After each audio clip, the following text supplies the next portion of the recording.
Iraq और अफगानिस्तान में जो अमेरिका ने किया, क्या रूस वैसा ही कुछ यूक्रेन के साथ कर रहा है? क्या अमेरिका ने ताकतवर कंट्रीज को कमजोर देशों पर अत्याचार करने का फलसफा सिखा दिया है, रास्ता दिखा दिया है? दुनिया की सबसे शक्तिशाली कंट्री बनकर, दुनिया भर को हथियार बेचकर, युद्ध का महिमा मंडन कर दुनिया को तबाही की ओर धकेल तो नहीं दिया है अमेरिका ने? सोच के देखिए जरा दोस्तों। आज अमेरिकी मीडिया हाउसेस और खुद अमेरिका रशिया के जो मिलिट्री ऑपरेशन जो चल रहा है यूक्रेन के ऊपर में, उसके लिए एक शब्द इस्तेमाल कर रहे हैं और वो है इन्वेजन का।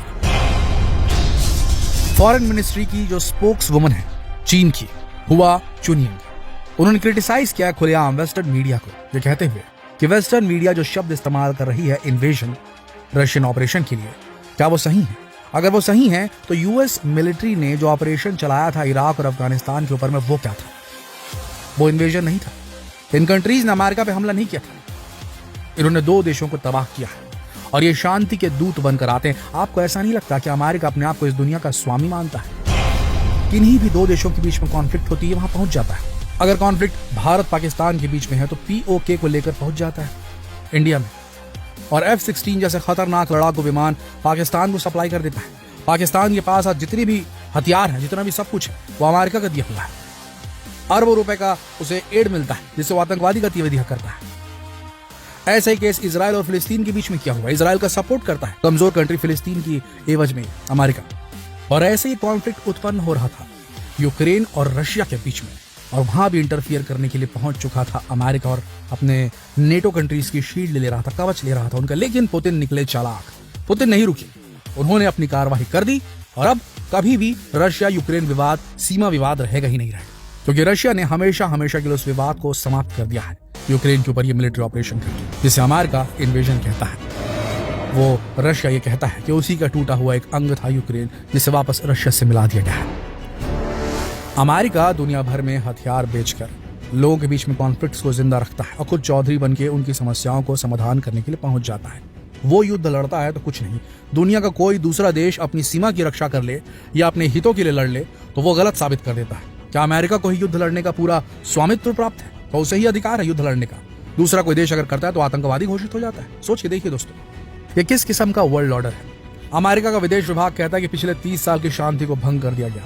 तो तब क्या हो रहा था जब पूरी दुनिया में इन्होंने जाकर के इराक के ऊपर हमला किया था, अफगानिस्तान के ऊपर हमला किया था? तब क्या हुआ था? उस समय शांति बरकरार थी?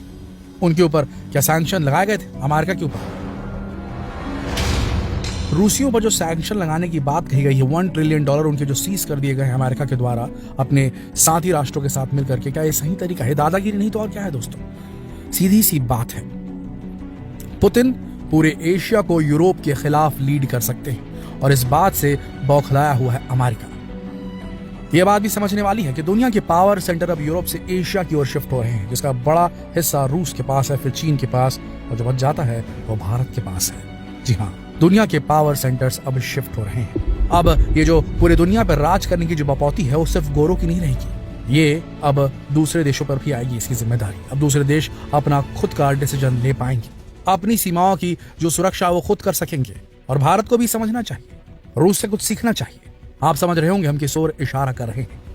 कुल मिलाकर देखा जाए तो इस पूरे स्वामित्व की जंग को कि कौन है बॉस ऑफ द वर्ल्ड, इस सवाल को यहीं पर विराम दे देना चाहिए। ये धरती जो है इस पे पूरी मानव जाति का अधिकार है, यहाँ कोई सुपीरियर नहीं, कोई इंफीरियर नहीं।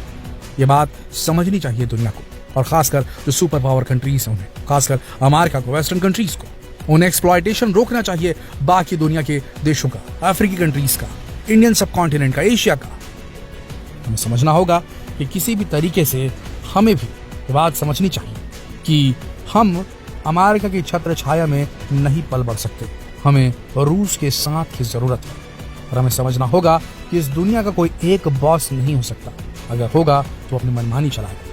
हर कंट्री को अपना पूरा अधिकार होना चाहिए, उसे अमेरिकी इन्फ्लुएंस, अमेरिकी मीडिया का इन्फ्लुएंस, अमेरिकी इंटरटेनमेंट जगत का इन्फ्लुएंस, अमेरिकी करेंसी डॉलर का इन्फ्लुएंस, इससे भी आज़ादी मिलनी चाहिए।